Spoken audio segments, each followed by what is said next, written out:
zaman Amirul Mukminin Umar bin Khattab. Pada suatu ketika Amirul Mukminin Umar bin Khattab pergi ke negeri Syam bersama beberapa sahabatnya. Di tengah perjalanan, beliau mendapat kabar bahwa di negeri Syam sedang tersebar wabah penyakit dan sudah cukup banyak orang yang meninggal karenanya. Beliau memutuskan untuk kembali dan melarang para sahabat yang menyertainya masuk ke negeri Syam. Salah seorang di antara sahabat itu, yakni Abu Ubaidah, bertanya, "Apakah kita lari dari takdir Allah, wahai Amirul Mukminin?" Kemudian beliau menjawab seraya menjelaskan kepada mereka, "Ya, kita lari dari takdir Allah untuk menuju takdir yang lain.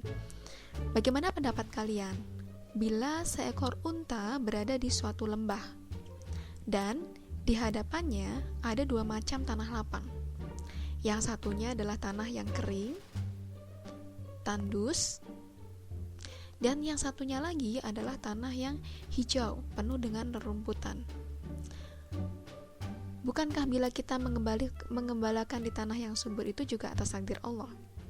Nah, teman-teman, dari kisah ini kita bisa belajar bahwa ini bukan permasalahan mengenai menolak takdir atau menerima takdir.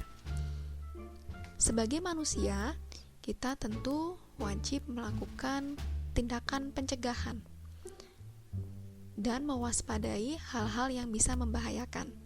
Jadi yang bisa kita lakukan adalah melakukan hal-hal yang bersifat preventif. Nah, yang bisa kita simpulkan dari pelajaran ini adalah Allah itu menciptakan hukum sebab dan akibat. Jika kita menginginkan suatu akibat, maka kita harus mengusahakan,